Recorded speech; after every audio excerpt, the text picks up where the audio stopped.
Picture a small kitchen, just after breakfast, steam still rising off a kettle, a woman rinsing a single bowl by hand before she's even finished her tea. Nothing about her morning looks like detoxing in the way we picture it. No green juice cleanse, no supplement liner on the counter. Just quiet, ordinary habits that somehow leave her feeling lighter, clearer, and less weighed down than most people twice as deliberate about it. If you're over 40, you know the particular kind of heaviness that creeps in, the sluggishness after a rich meal, the mental fog by mid-afternoon, the sense that your body is quietly working overtime just to keep up. It's not that you're not trying, it's that most of what gets marketed as detox was never built to be sustained. It's built to be sold once in a bottle or a 3-day pran. Here's the myth bust. You'd think clearing that heaviness requires cleanses, juice fasts, or expensive supplements promising to flush everything at once. But watch how Japanese households actually approach the idea of detox, and you'll notice something almost disappointing in how ordinary it is. No fasting, no products, just 8 quiet daily habits that gently support the body's own systems instead of trying to force them. Researchers studying digestion and liver function have found that the body already has remarkably efficient systems for clearing what it doesn't need. What actually disrupts them isn't a lack of cleanses, it's the everyday stress, poor sleep, and rushed eating that quietly interfere with those systems doing their job in the first place. So today, I want to walk you through 8 of those habits. Nothing to buy, nothing to fast through, and by the end you'll understand why so many Japanese elders never needed a detox in the way we've been sold one at all. The first habit is asa mizu, the same morning ritual of a glass of lukewarm water first thing upon waking, before coffee, before food, sometimes with a small pinch of natural salt. It sounds almost too plain to belong in a conversation about detox, but there's a reason it comes first here too. Overnight, the body naturally processes and clears waste through the kidneys and liver, and that process works best with adequate hydration, which has been steadily depleted through hours of sleep without any fluid intake at all.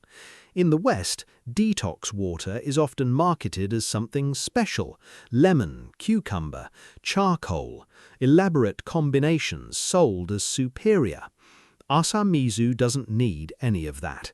Its entire function is simply supporting a system that already knows exactly what to do, given the hydration it needs to do it. The second habit is Hakkou shokuhin, a daily reliance on fermented foods, particularly miso, natto, and pickled vegetables, eaten not as a trend, but as an ordinary, built-in part of nearly every meal. These foods are rich in live cultures that support gut bacteria, and a growing body of research on the gut microbiome has found a direct connection between gut health and the body's broader ability to process and eliminate waste efficiently. In the West, fermented foods are often treated as a specialty item, something purchased occasionally at a premium, rather than a daily staple. Hakkou shokuhin makes them unremarkable and constant instead, which means the gut support they provide isn't occasional, it's continuous, meal after meal, for an entire lifetime. The third habit is Nyuuyoku, regular warm bathing, a slow soak rather than a quick shower, treated as a daily ritual rather than an occasional indulgence. Beyond simple relaxation, warm bathing increases circulation and encourages mild sweating, both of which support the skin's own role as an elimination organ, working alongside the kidneys and liver rather than replacing them. In the West, bathing is largely functional, quick, efficient, focused on hygiene rather than restoration. Nyuuyoku treats it as something more, and researchers studying circulation have found consistent warm bathing measurably improves blood flow to the skin and extremities, gently supporting the body's natural elimination pathways in a way a 2-minute shower simply can't replicate. The fourth habit is Kamu koto, thorough chewing. The same deliberate practice that shows up in Japanese eating culture generally, applied here specifically to how it supports digestion. Every bite broken down fully before swallowing means the stomach and gut receive food already partially processed, reducing the workload on the entire digestive system that follows. In the West, meals are often eaten quickly, sometimes while distracted, chewing reduced to whatever's minimally necessary. Kamu koto changes that mechanically.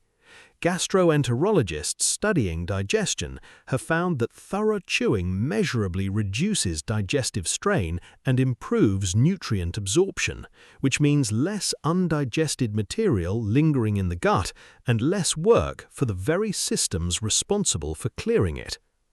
The fifth habit is Fukushiki kokyuu, deep, slow belly breathing, practiced for a few quiet minutes, often in the morning or before sleep.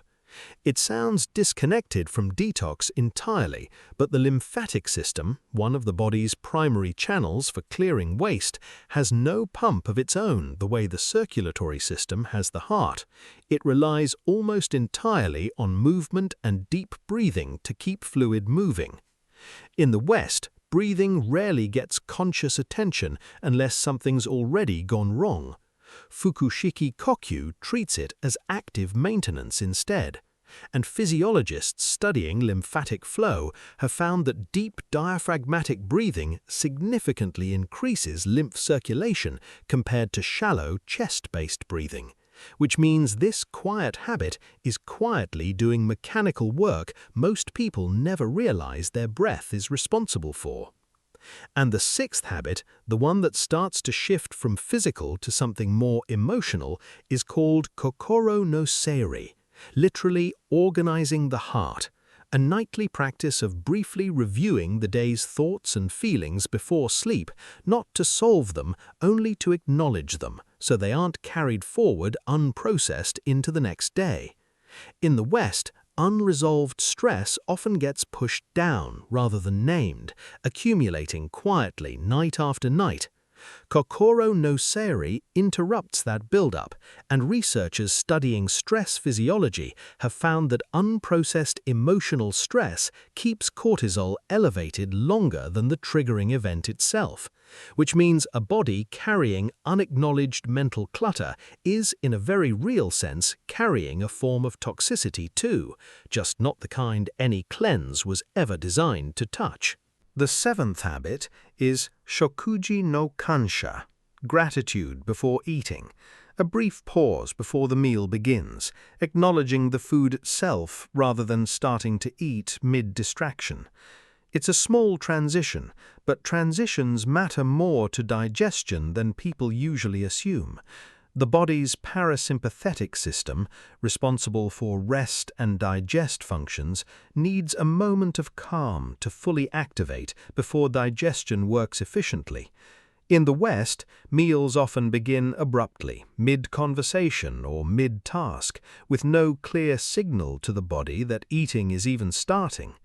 Shokuji no kansha creates that signal deliberately, and physiologists studying digestive efficiency have found that meals begun in a calm, parasympathetic state are digested and processed measurably better than meals started while the body is still in a stressed, sympathetic one, which means this brief pause isn't sentiment, it's mechanical preparation the digestive system actually depends on.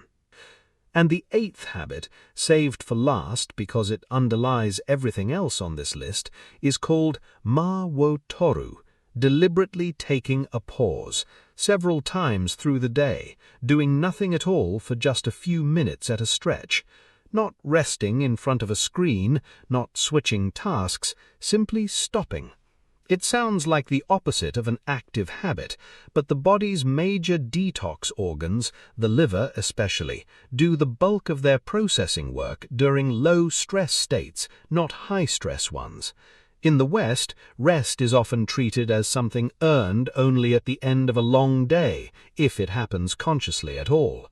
Toru treats it as maintenance woven through the day itself, and researchers studying liver function under chronic stress have found that sustained elevated cortisol measurably impairs the liver's detoxification pathways, which means a body that never truly pauses is quietly working against its own clearing systems all day long, no matter how many clean foods it's fed in the meantime. So there it is, 8 quiet habits. None of them a cleanse, all of them supporting a body that already knows how to clear what it doesn't need. Mizu gives the kidneys and liver the hydration they were already waiting for after a night without any. Hakkou shokuhin feeds gut bacteria daily instead of occasionally, supporting elimination from the inside out. Nyuuyoku uses warmth and circulation to work alongside the skin's own role in the process. Kamu lightens the digestive load before it even begins. Fukushiki kokyuu keeps the lymphatic system moving in a way it can't move on its own. Kokoro no seiri clears mental residue before it has the chance to keep cortisol elevated overnight. Shokuji no kansha gives digestion the calm state it actually needs to work efficiently, and toru, the pause, protects the liver's own detox pathways from the chronic stress that quietly impairs them. None of this replaces medical care, and if you're dealing with a genuine health condition, that deserves real attention beyond a habit list. This isn't a promise that 8 small habits undo years of poor sleep or stress overnight, but if you've spent money on cleanses that left you feeling exactly the same afterward, it might not be that you chose the wrong one, it might be that nothing sold to you was ever actually working alongside your body's own systems in the first place. So tonight, try just one. Drink a glass of water first thing tomorrow morning. Sit for a few slow breaths before bed. Pause completely, just for a minute, sometime today. That's enough to start. Because feeling lighter was never really about flushing something out all at once. It was about giving the body's own systems the quiet support they needed to keep doing what they were already built to do, one habit at a time. If this gave you something worth trying, there's more like it here, so don't forget to like and subscribe. I'll see you in the next one.